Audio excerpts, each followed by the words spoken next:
All right, so I'm here today to talk to you a little bit about Azure Sphere. So my name is Carrie Payette, and I'm pleased to bring you this session on an introduction. This is going to be a light introduction to Azure IoT Sphere. So people that are potentially new to this will be able to pick it up and run with it. So what we're going to do today is talk a little bit about the architecture that is Azure Sphere, as well as how you would go about connecting an Azure Sphere device to an IoT hub.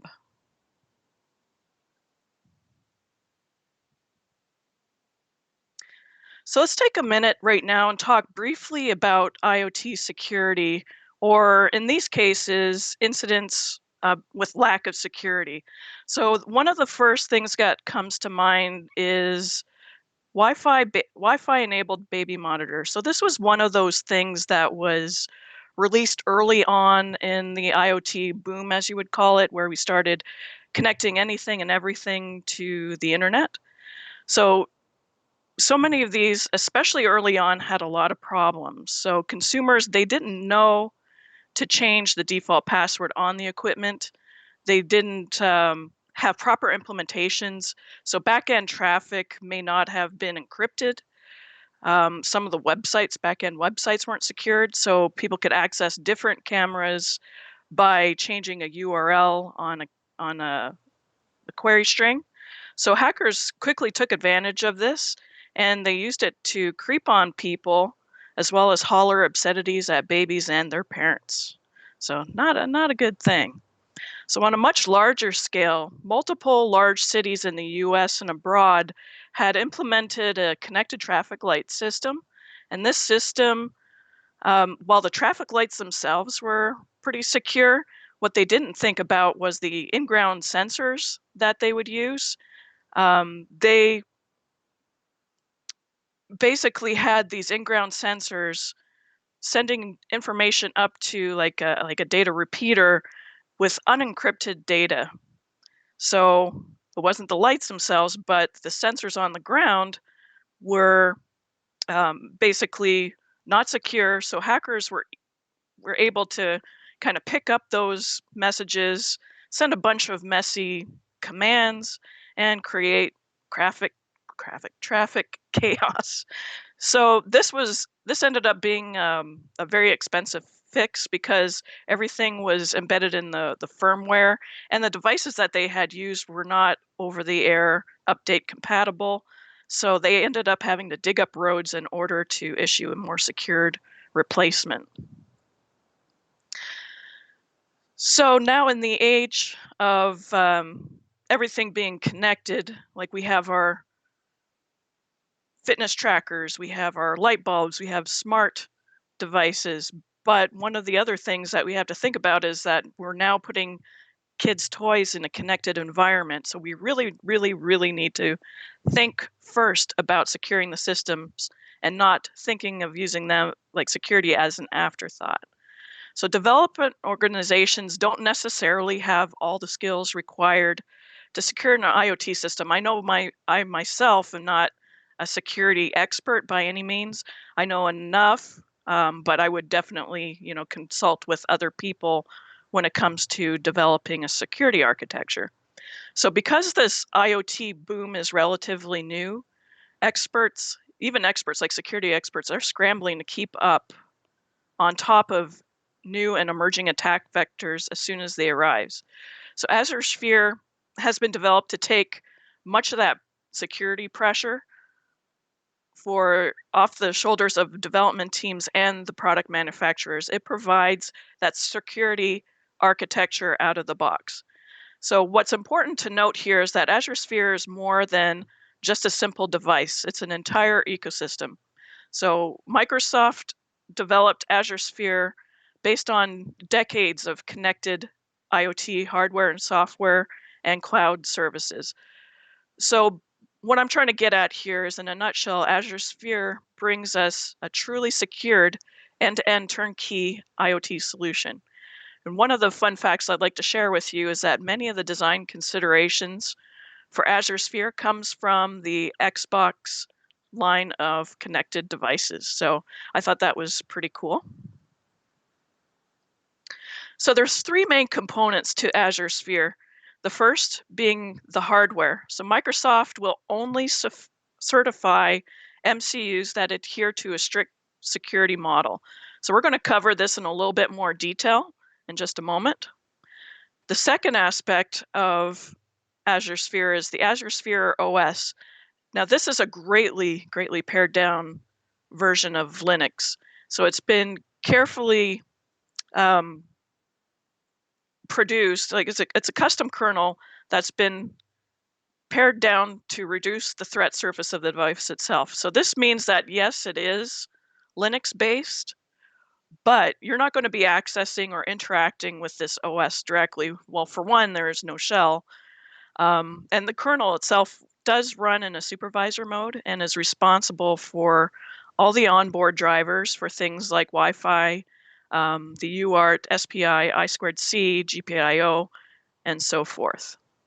So the third component of Azure Sphere, come on, number 3, there it goes. So residing in the cloud is the security service. So the Azure Sphere Security Service is responsible for all the authentication, the updates to the device, and failure reporting. One of the things that you will never, ever see in an Azure Sphere space is a username and password. We all know that those are not the most secure things out of the box. So what Azure Sphere does is it uses everything via certificate-based authentication. So the security service does the remote attestation with certificates. It also validates that the devices are not being spoofed, the software is up to date, and that all updates that the Azure Sphere device itself is getting is provided by Microsoft. So failure reporting, this one is still kind of up and coming, but what it's going to do is provide a rich crash analysis to use in conjunction with your existing Azure subscriptions. So one of the reasons why updates are so critical for Azure Sphere is something that we touched on a little bit earlier, and that we only know how to defend ourselves against attacks and threats that we know today. So how do we defend ourselves from something that's discovered tomorrow? So by using Azure Sphere, you can remain confident that any updates are automatically pulled down to your device, and your systems will remain protected against threats today, tomorrow, or even 10 years from now. Which brings me to another point, is that licensing for the device. Licensing for Azure Sphere is provided by the purchase of the MCU directly. So you're guaranteed updates from Microsoft for 10 years. So here's the hardware architecture. So you'll notice here that, yes, it's called an MCU, and this is just a term for it, but it really is what we call a crossover, meaning that there's more than one MCU on a single die. So there's multiple cores on a single die, which you'll see here. So you can see that we have the ARM Cortex-A and the ARM Cortex-B, and there's other subsystems available as well. So one of the things that I want to call out here is that there's I can't talk today, compartmentalization of each subsystem on this MCU. So this is done on purpose. So everything that you see in blue, which on the diagram calls it Microsoft I/O firewalls, you don't have to think of it like an internet firewall.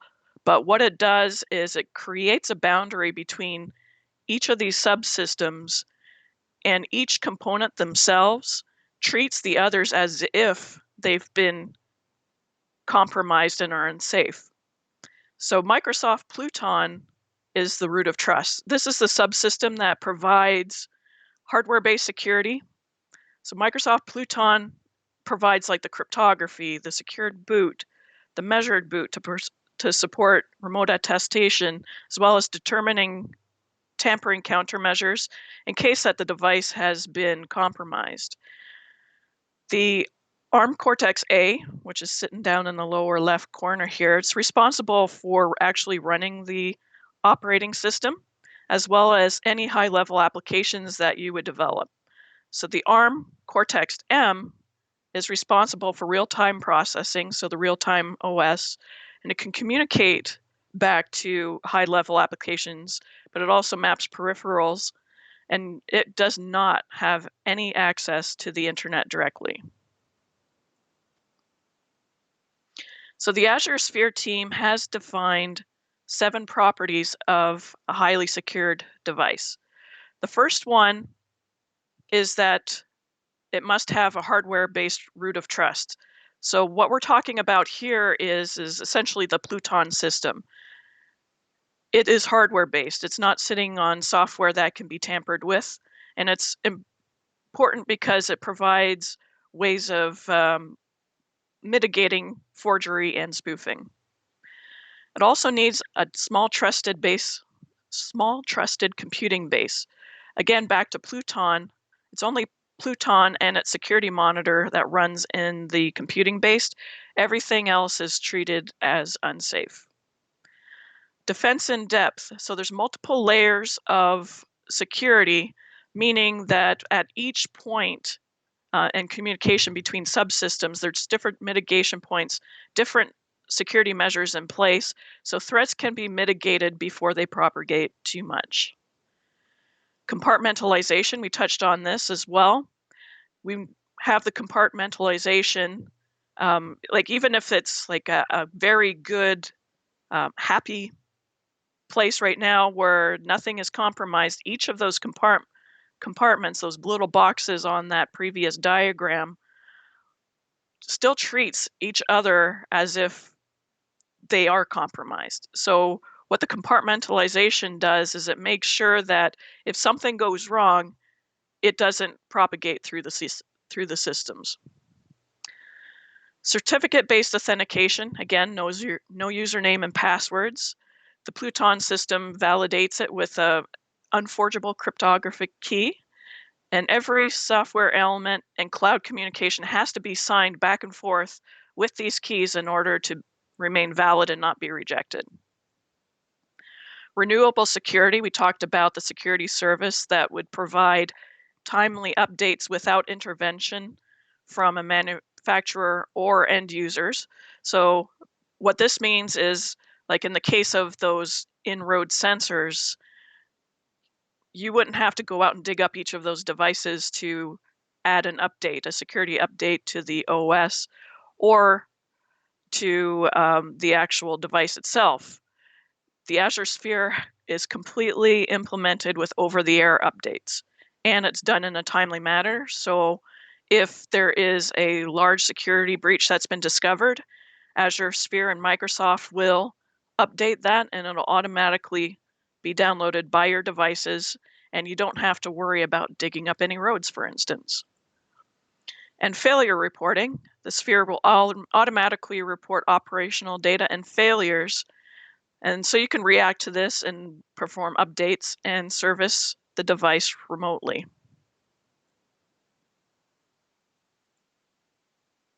So from a high level here, you can see this is a diagram that I just pulled off of the Microsoft site, but you can see that we have these dishwashers, and these are dishwasher 100, dishwasher, you can see the little devices in the corner. But basically what happens is the Azure Sphere will do all of its authentication to the Azure Sphere Security Service using those certificates. And by using those certificates, we can validate that the Azure Spheres are definitely devices that are in our network, so you don't have any being introduced, and that they also possess the certificate that's required to access additional services.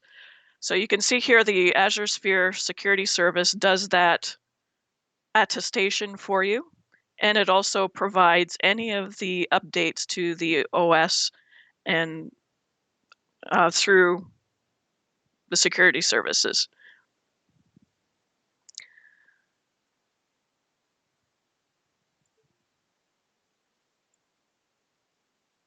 All right, so in order to get started with the hardware, the first thing that you're going to need to do is purchase the device. I think that's a little obvious.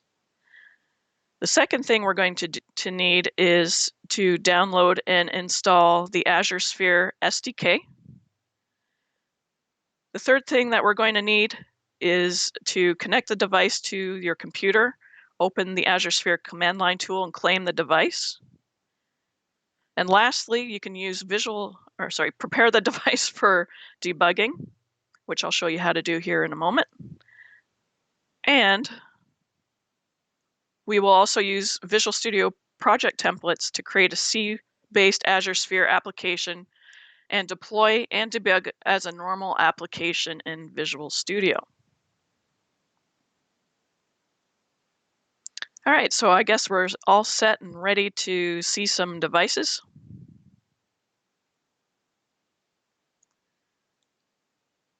All right, so let me switch back to my camera here for a moment. Where is Skype?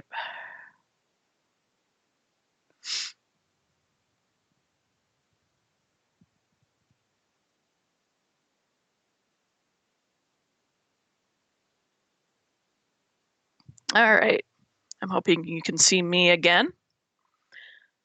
So we have a couple devices that are available today. So the first one being is the Seed Studio Azure Sphere MT3620. The second one is the Avnet Azure Sphere MT3620 Starter Kit. So the Seed Studio device here has an available Grove sensor hat. So that's what this thing right here, this is an additional purchase. But what this allows you to do is essentially add plug and play sensors to it. So this is an example of one. And so what it does is it's basically a standard Grove connector. It looks like a JST connector, but it really isn't. I'm having directional problems. All right, so that is that one there. So what the hats do essentially is allow you to do development without having to use a breadboard or do any soldering and all that. So there's over 280 Grove sensors available today that you can use in conjunction with this device as well as with the hat itself. All right, the second device is the Azure Sphere, the Avnet Azure Sphere Starter Kit. So this one here also has, on this side, it also has a Grove sensor connection. This is an I2C connection. And then it also has two ports here. Sorry, one and two ports. I'm looking backwards. Available for you to add a clipboard to. And what a I keep saying clipboard does is it allows you to work essentially like the Azure Sphere device does with the Grove sensor hat. It allows you to plug and play these expansion boards, and there's over 780, I think. Sorry, 730 clipboards available today. So that is two of the devices. One of the things that you'll notice is both of these devices are currently running the MediaTek MT3620. And this is because it's, as of right now, it's the only MCU available, or like the only processor available that implements the security standard set forth by Microsoft. All right, so the next thing I'm going to show you is actually a pre-recorded video that I'm going to walk you through. And the reason why it is pre-recorded is because one, we don't have time to wait for Azure resources to deploy, and two, that because I do a lot from the command line, I had to blur out a lot of my secrets. So what I'm going to walk you through right now is the implementation of grabbing a device, claiming it, and basically connecting it to Azure IoT Hub. So the first thing I did was I opened up the Azure Sphere developer. Oh, I guess I have to share my screen.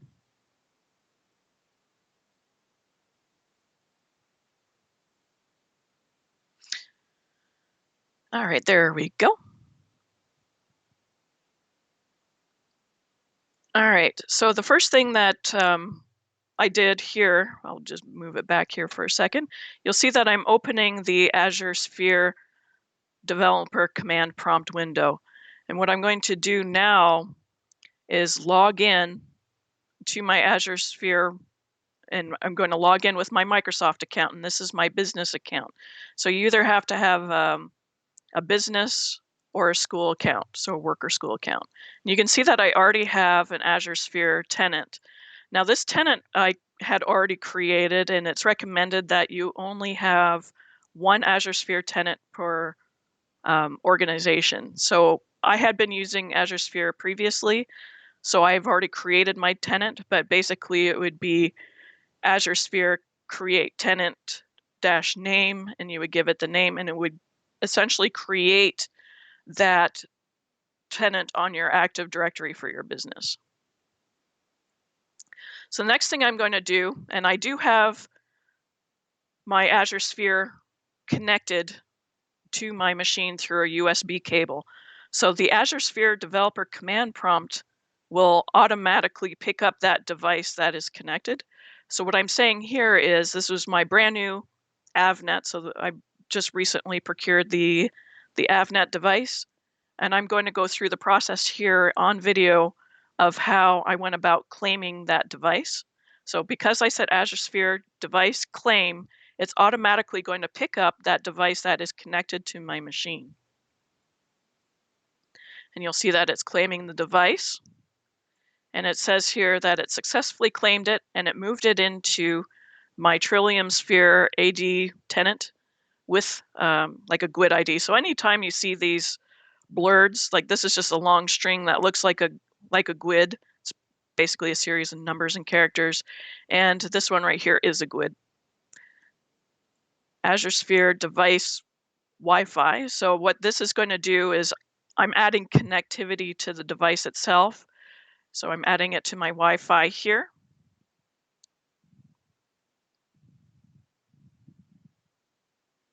I'm going to speed that along.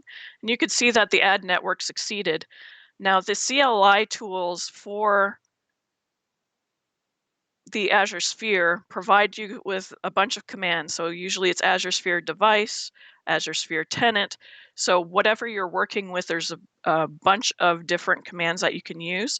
You can see here that I've already added my Wi-Fi to the device itself. Now what I'm going to do is ask the device to show me what the current status of the Wi-Fi is. And we can see here that it successfully connected to my home Wi-Fi. So here we're going to go ahead and have it check what the current state of the operating system is.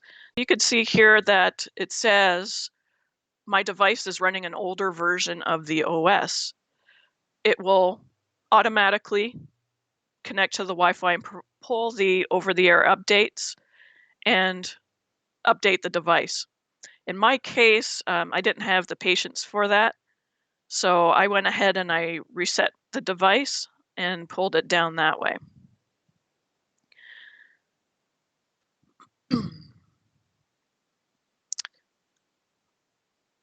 So what Azure Sphere device recover does is, say for instance, like if you have a really old device.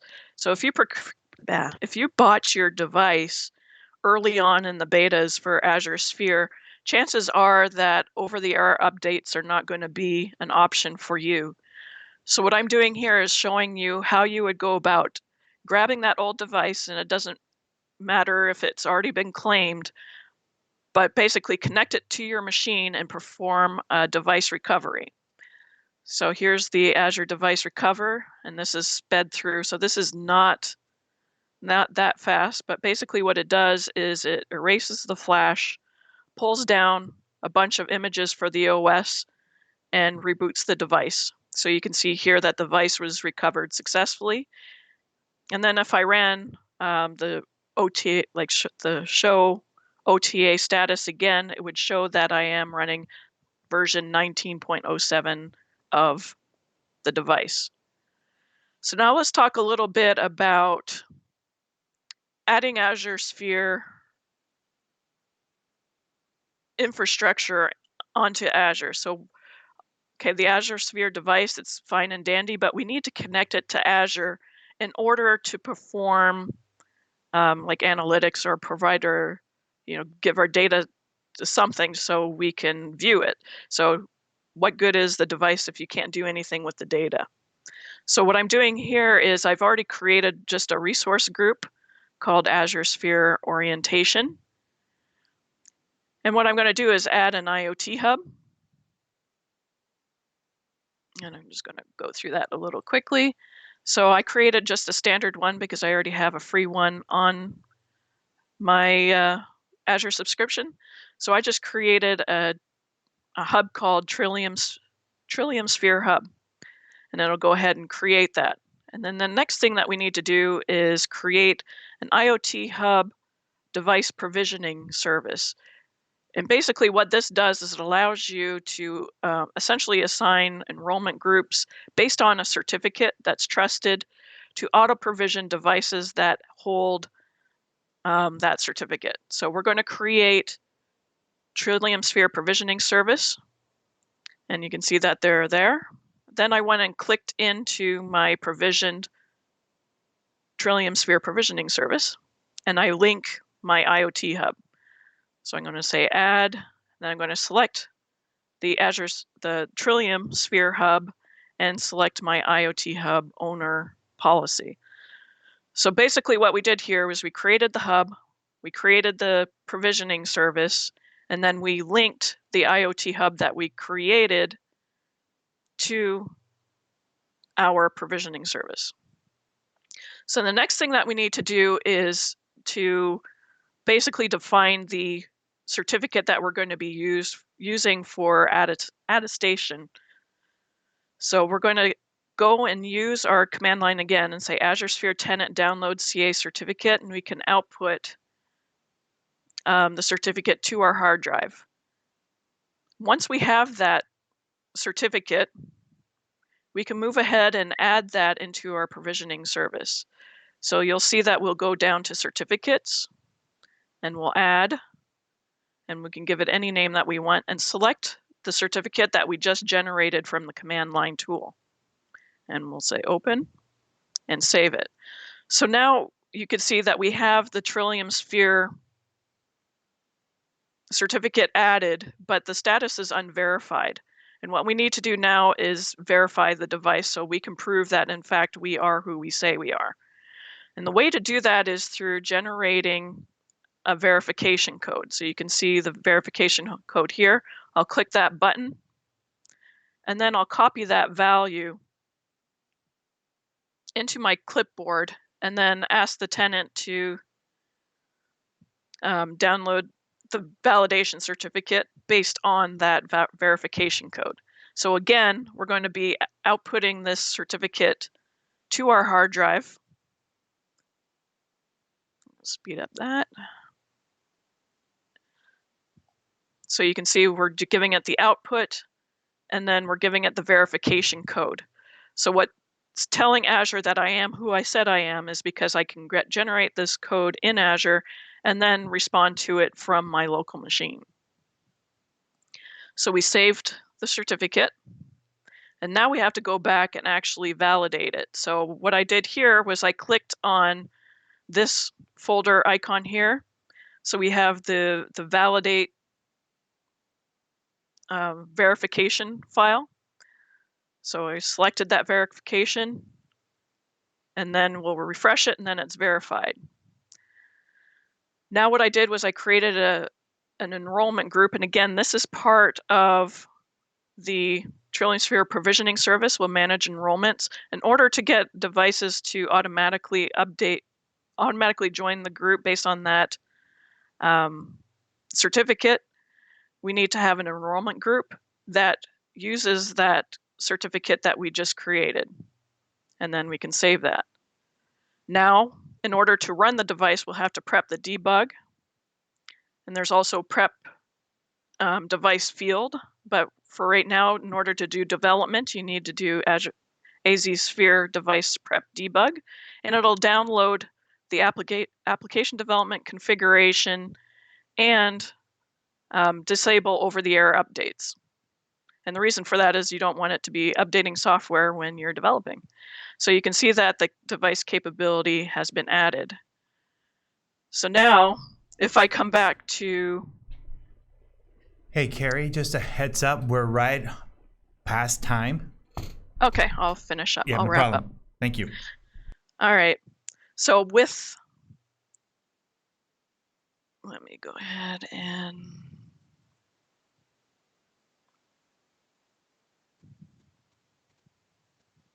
All right, so basically what I have right now is Visual Studio running Azure IoT, and it's running on my AVNet device. And you can see here that it's ready in Visual Studio. I deployed it just by hitting continue. If I can set breakpoints and everything in here, so if I wanted to press a button, you can see that my breakpoints are being hit. And essentially you can treat it just as any normal application that you would deploy in Visual Studio. So I guess I'll wrap that up for now. Let me stop my screen sharing.